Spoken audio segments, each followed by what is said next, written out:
Au XIXe siècle, la Grande-Bretagne voit un important flux migratoire de personnes irlandaises qui, alors, augmentent considérablement les populations des grandes villes.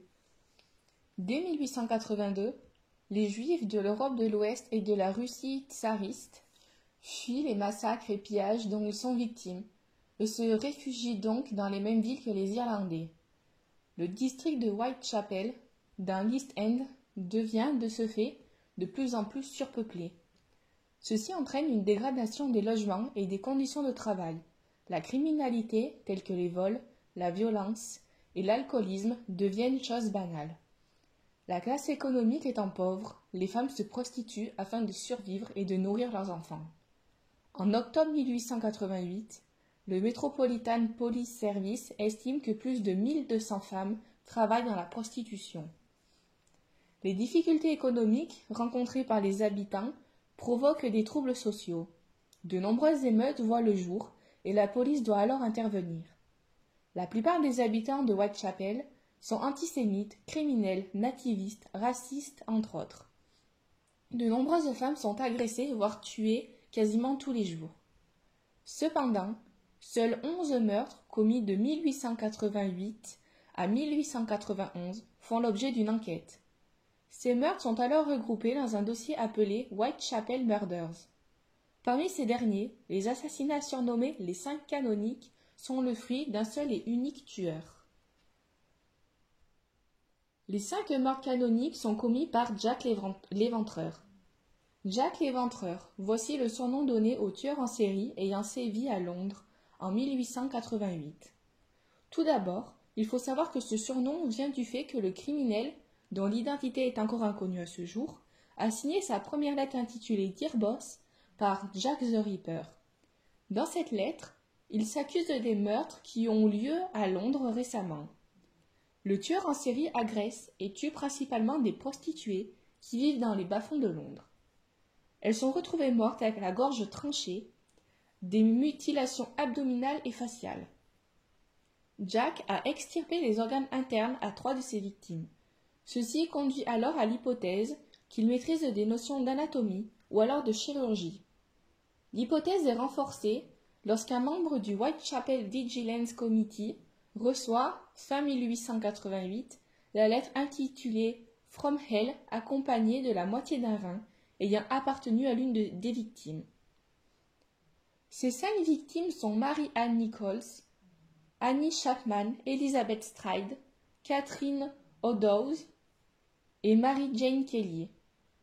Selon les enquêteurs, le mode opératoire de Jack l'Éventreur se différencie par de profondes coupures à la gorge, des mutilations à l'abdomen, au visage et aux parties génitales, ainsi que par le prélèvement d'organes internes.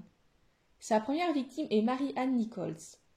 La découverte de son corps se fait le vendredi 31 août 1888, vers 3h40 du matin. Sa gorge a été tranchée par 2 coups de couteau, et la partie basse de son abdomen présente une profonde blessure. Sa seconde victime est Annie Chapman. Son corps est retrouvé le samedi 8 septembre 1888, vers 6h du matin. Son abdomen est complètement ouvert. En effet, Jack a retiré son utérus.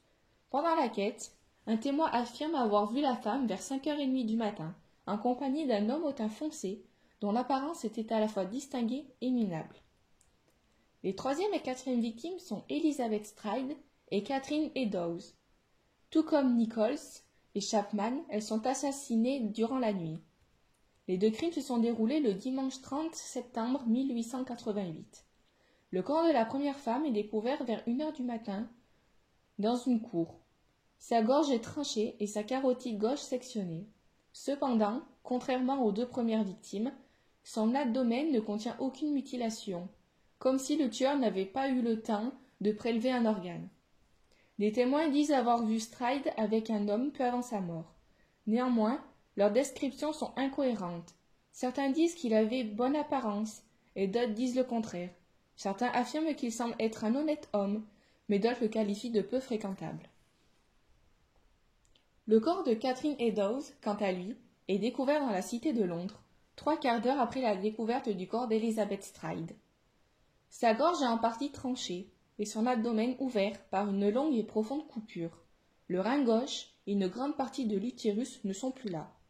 Un habitant du quartier, qui est passé sur le lieu du crime peu avant le meurtre, stipule qu'un homme chevelu, pauvrement habillé, se tenait avec une femme. La dernière victime est Mary Jane Kelly.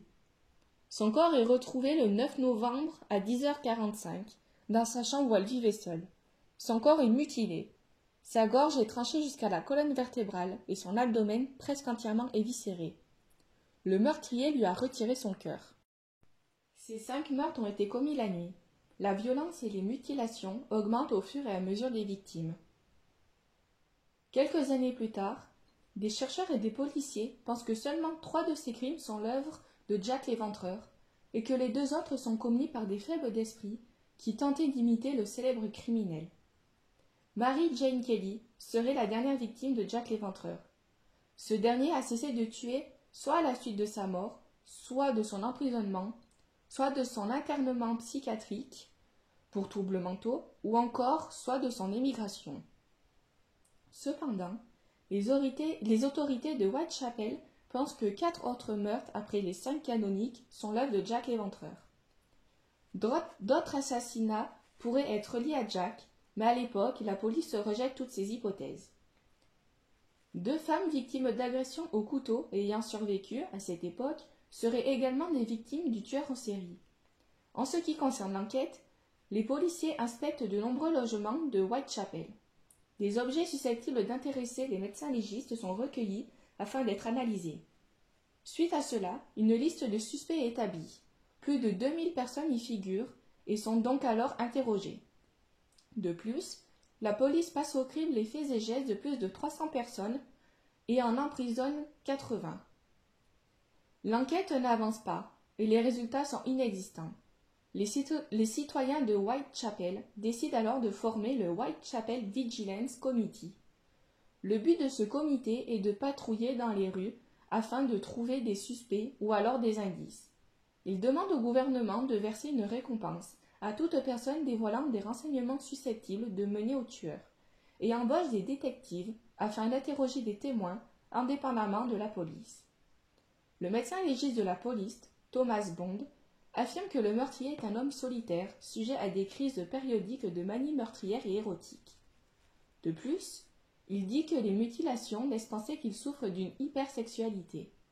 Bond ajoute que l'impulsion meurtrière peut s'être développée dans un esprit vengeur ou protecteur de sa couvée, ou encore qu'une manie religieuse peut être la maladie originelle, mais il doute que l'une de ces hypothèses soit plausible. Puisque les meurtres sont survenus proches du week-end et des jours fériés, des spécialistes affirment que Jack l'Éventreur occupe un emploi stable.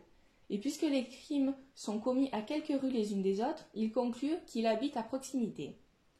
D'autres personnes stipulent que le tueur en série est un homme éduqué, qui fait partie de la classe sociale aisée. Il s'amuse à s'aventurer à Whitechapel afin d'assouvir ses pulsions meurtrières. Le fait que Jack l'Éventreur semble connaisseur du corps humain, les professionnels de santé, les bouchers ou encore les fermiers deviennent des personnes dont il faut se méfier. Le 16 octobre 1888, George Lusk, président du Whitechapel Vigilance Committee, reçoit la lettre intitulée From Hell, accompagnée de la moitié d'un rein. Dans la lettre, l'auteur dit qu'il a frit et mangé l'autre moitié. Le médecin Thomas Horrocks Openshaw du London Hospital examine le rein et conclut qu'il est bel et bien d'origine humaine et provient du côté gauche, mais cependant, il ne peut ni établir l'âge ni le sexe de la victime. Ce rein appartient-il à Catherine Eddowes? À ce jour, l'histoire de Jack l'Éventreur donne lieu à de nombreuses hypothèses et inspire de nombreuses arts en tout genre. Tout ceci lui confère alors un statut de mythe.